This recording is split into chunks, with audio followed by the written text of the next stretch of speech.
Narito na mga unang balita na walang kinikilingan, walang pinoprotektahan noon at ngayon, serbisyong totoo. Hatid ng GMA News.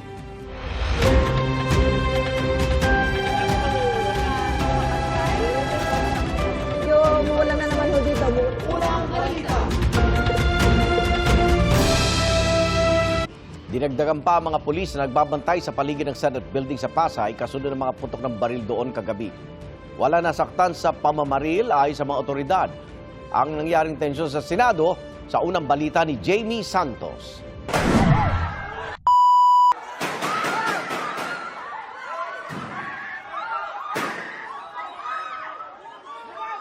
Bago mag-alas 8 ng gabi, narinig ang mga putok ng baril sa ikalawang palapag sa loob ng Senado.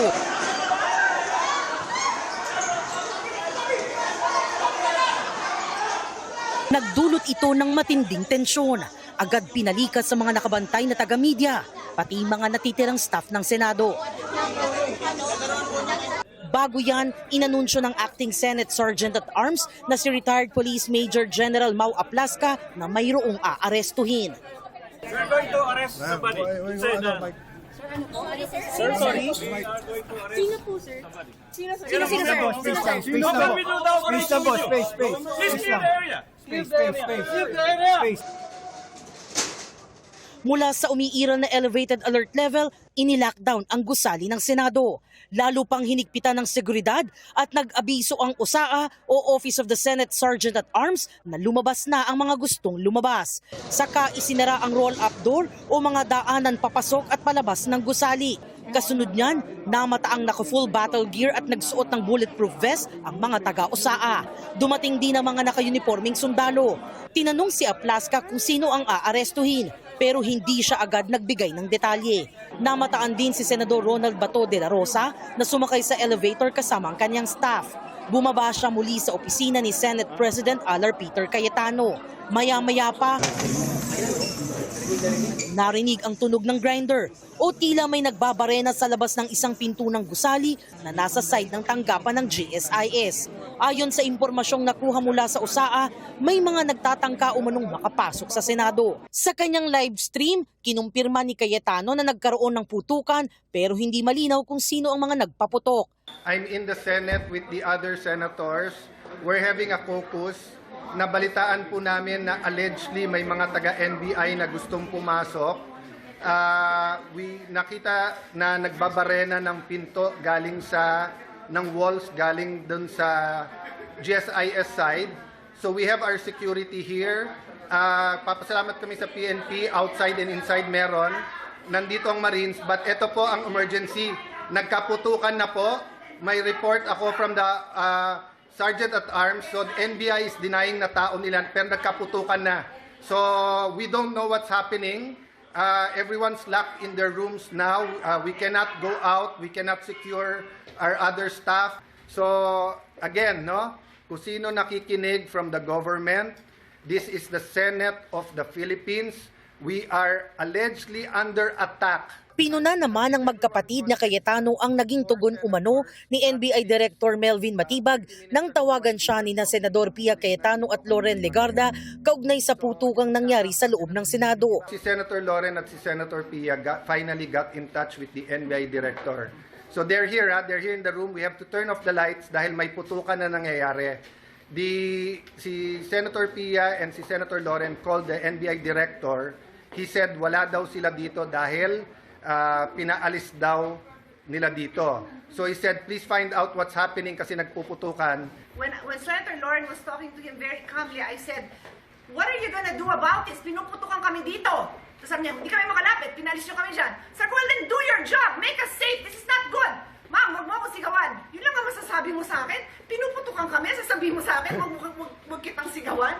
Sumisigaw ako dahil mataas ang emotion. So, Naglabas din ng kani-kanilang post ang iba pang senador tungkol sa sitwasyon sa Senado. Sa isang post sa kanyang social media account, sinabi ni Senador Tito Soto na nadismaya siya sa mga pulis at security personnel na nakatalaga sa labas ng Senado dahil bigo umano silang kontrolin ang gulo ng mga taong nasa labas. Siya raw ay sinalakay ng mga tao kahit nasa loob na ng kanyang sasakyan at palabas na dapat ng Senate compound. Kinalampag daw ng mga nagpoprotesta ang kanyang sasakyan, pinagbabato ng bote at pinagmumura.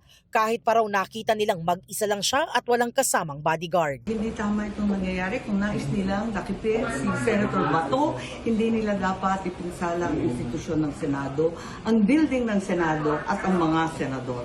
Hindi po tama itong nangyayari at nananawagan kami sa mga opisyal kung kayo ay busy o may ginagawa o kung ano-ano pa, pwede ba tulungan ninyo kami rito at nagpapasaklolo na yung mga senador ng ating republika. Trap pa rin kami sa Senate, almost 2 hours na ata. Tumigil na yung gunfire pero lakas ng putukan sa loob at nag-blackout kami. Dito pa kami kasama lahat ng senador, pati yung kapatid ko si Camille. So we're safe and please pray for us. Pasado alas 8 ng gabi nang dumating si Interior Secretary John Vic Remulla. Nandito na po si Secretary John Vic Remulla para maimbestigahan kaagad kung ano yung totoong nangyari. Kalma lang po kayo. Tayo natin kung ano talaga yung nangyari. Sa mga kababayan natin nakikinig, huwag muna kayong masyadong mabahala. To secure the senators, that is my #1 priority. I will not arrest Senator Bato. Ito ang unang balita. Jamie Santos, GMA News. Patuloy ang kilos protesta ng grupo na nagpalipas sa magdamag sa labas ng Senado. Bantay sarado pa rin ng mga pulis ang loob at labas ng gusali. Live mula sa Pasay, may unang balita si EJ Gomez. EJ. Ivan, good morning. Nagdeklara ng full alert status ng Philippine National Police kasunod ng tensyon sa Senado kagabi. Idineklara nila yan alas 8:30 kagabi. Sa buong magdamag, bantay sarado naman ng PNP, ng pulisya, ang loob at labas ng Senado.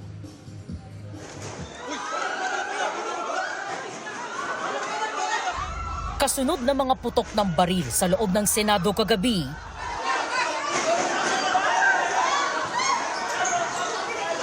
magdamag na bantay sarado ng mga pulis ang loob at labas ng Senado. Umabot sa mahigit 1,000 pulis at uniformed personnel ang nakapaligid sa Senado kagabi. Mayroon ding mga rallyista. May puntong sumugod at nagtangkang alisin ng mga taga-suporta ni Senador Ronald Bato de la Rosa ang mga barikada. Ang iba, nagpumilit na malampasan ng mga pulis.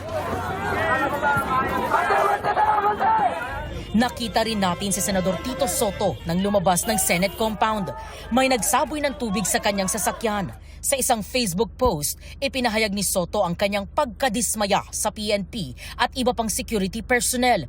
Bigo umanong kontrolin ng mga otoridad ang mga nanggulo at umatake sa kanya habang nasa loob ng sasakyan.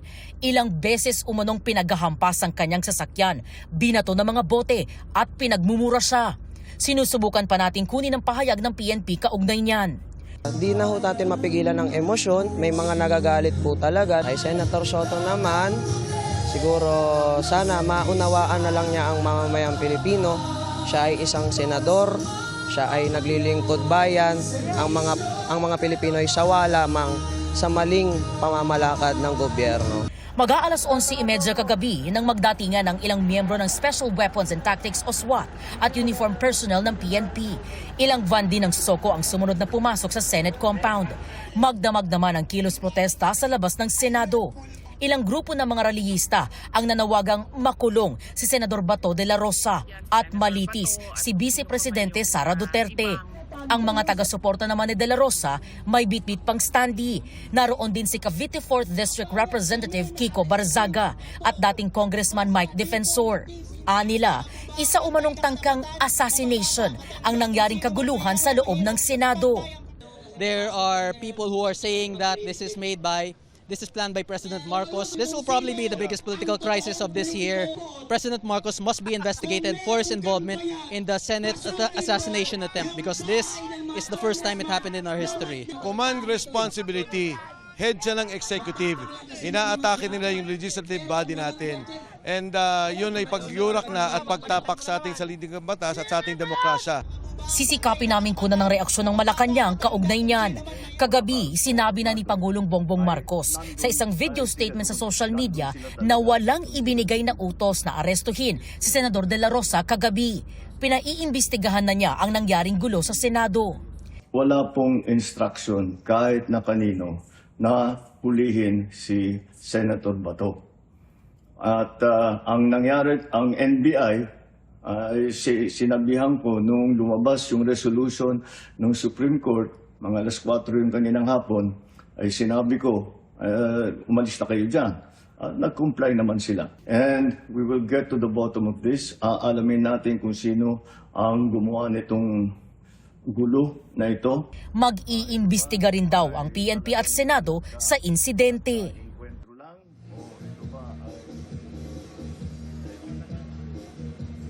Ivan, nananatiling mahigpit ang seguridad dito sa paligid ng Senado. Pero dahil maaga pa naman, hindi pa ganun karami yung mga rallyista. May mga nagsiuwian at yung iba naman ay nagpapahinga dito lang sa unahan namin. Nagtayo sila ng tent at sa mga oras na to ay nagpapatugtog pa lang naman sila. Kaya sa mga putong ito, nadadaanan pa naman itong kahabaan ng Jokno Boulevard o yung kalsada sa labas ng Senate compound. Yan muna ang latest mula po dito sa Pasay City. EJ Gomez, GMA News. Walang inilabas na Temporary Restraining Order TRO ang Korte Suprema sa arrest warrant ng International Criminal Court para kay Senador Ronald Bato de la Rosa. Sa halip, pinagkokomento ng Korte Suprema ang gobyerno sa loob ng 72 oras. Kaugnay sa mosyon ni de la Rosa na kumukwestiyon sa warrant of arrest. Binigyan din ni de la Rosa na 72 oras para naman magkomento sa magiging sagot ng gobyerno.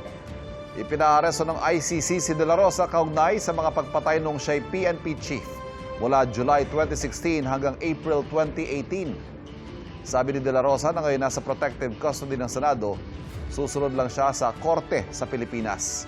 Gagawin din daw niya ang lahat ng posibleng legal na hakbang para hindi siya madala sa The Hague, Netherlands.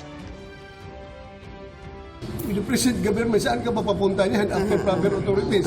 Di ba? With the present government. Yung kay President Duterte nga, hindi nga dumaan ng proper authorities. Diretso sa ICC. Magkaroon pa ng mga ibang option available. Self-preservation, always. Magandang umaga po mga kapuso. Nandito pong muli tayo ngayon sa Senado matapos nga yung matinding tensyon na nangyari dito kagabi. Matapos ng lahat-lahat kahapon, nandito pa po tayo, nag-interview pa tayo kay Senador Bato de la Rosa. Pero pagdating ng gabi ay nagkaroon ng mga putok, sunod-sunod na putok dito po sa loob ng Senate halls. At base sa initial information na nakuha po natin, 15 shots were fired. So, ang sinasabi sa atin ay iimbestigahan yung sitwasyon. Pero hanggang sa mga sandali pong ito, wala pang resulta yung investigasyon na yan. Makikita po natin na napakahigpit pa rin po ng seguridad na pinatutupad dito sa Senado, dito sa main compound ng Senado. Ito pong gate ay talagang hindi open, talagang binubuksan ng basta-basta at may mga barbed wire pa po. Lockdown ba? Hindi natin masabi na talagang complete lockdown ito kasi may mga nakakalabas-masok naman. May mga empleyado rin po tayo mga nakausap kanina at sinabi nila na hanggang sa mga sandali pong ito ay wala silang impormasyon. Naghihintay pa rin po sila kung sila ay may pasok ngayong araw. Dahil posible nga po na dahil sa gagawing investigasyon ay maantala yung kanilang mga trabaho. So hinihintay din nila yung abiso kung may pasok. So sa ngayon, walang impormasyon from OSAA. Sinusubukan po nating tawagan si General Aplasca na siyang pinuno po ng Office of Senate Sergeant at Arms. Pero hanggang sa mga sandali pong ito ay wala pa po siyang pagsagot dito sa ating mga tawag. Very limited pa yung information na nakukuha natin sa mga sandaling ito. Pero kagabi nakita natin na yung mga nanatiling senador sa loob na siyang dahilan kung bakit pumunta dito sina Secretary John Vic Remulla dahil para i-secure daw yung area, i-secure yung mga senador na nasa loob ay nagsiuwian na. Although sinabi rin po kagabi sa press ko ni Senator Alan Peter Cayetano, ni Senate President Alan Peter Cayetano, na ready siyang mag-overnight. Pero kung talaga nga bang nag-overnight siya, wala pa rin tayong impormasyon dahil sinusubukan din po natin siyang tawagan. Halos lahat ng mga senador tinawagan natin pero wala pong sumasagot sa atin hanggang sa mga sandaling ito kahit na 6:38 na po ng umaga.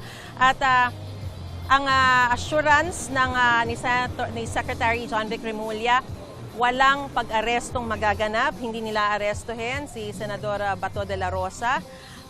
Ang sinabi nila, as of last night, nandyan sa loob ng Senado si Senador Bato de la Rosa, pero hindi natin masasabi yan. No? Pero sa ngayon, sinecure nila yung CCTV para maimbestigahan yung putukan. Dahil ang sinasabi ni Secretary John Vic, mukhang nagsimula daw yung pagputok, parang warning shot from OSAA. Dahil merong mga nanggagaling na tunog mula dun sa GSIS. Just to give you a context, magkadikit yung Senate building and GSIS kasi pag-aari ng GSIS tong Senate, nag-aarkila lang sila sa GSIS. So meron pong area doon, kung mag-forcible entry ang NBI, ay doon po sila dadaan. At kinundin na rin po ng ilang mga senador gaya ni Senator Joel Villanueva, Senator Mig Zubiri, ang insidenteng nangyari kagabi. Kanina, binalita na rin po natin na sinabi ni Senator Amy na meron na raw arestado na mula sa NBI Transnational Crime. Although sinasabi ni Director Matibag from NBI na hindi daw silang nandun, pero may kumanta na raw. Lahat yan malalaman sa mga resulta ng investigasyon. At madagdag ko lang po na si Attorney Jimmy Bondoc, na isa sa mga abogado ni Senador Bato de la Rosa, ay nagsabi na magpa-file daw sila ng motion again for temporary restraining order. Dahil nga po sa supervening events na nangyari kagabi, yung putukan, na pwede nilang hilingin muli sa Korte Suprema na ipagkaloob na yung TRO sa kanila dahil nga po sa threat to life and liberty nitong si Senador Bato de la Rosa. Sumasandali pong ito, makikita natin dito sa kalsadang ito, papunta dito sa Senate, ay napakarami pong mga pulis dito sa buong perimeter na to. May mga truck-truck pa ng mga pulis na nag-aabang, naghihintay. At dito naman po ay nakaabang din yung mga supporters ni Senador Bato de la Rosa. So, kagabi meron na rin pong mga Explosive Ordnance Division, mga taga-investigador from Pasay Police and forensic team, mga taga-SOCO, na siyang nagsasagawa ng investigation dito kung saan sinamahan nila si Senador Bato de la Rosa para inspeksyonin yung mga lugar kung saan nagkaroon nga ng tama ng bala ng baril. So, yan muna ang sitwasyon mula pa rin dito sa Senado. Patuloy tayo mag-aantabay dito, no? Para malaman kung meron bang maibibigay sa atin na information after what happened last night. Yan muna ang latest sa sitwasyon. Balik muna sa studio.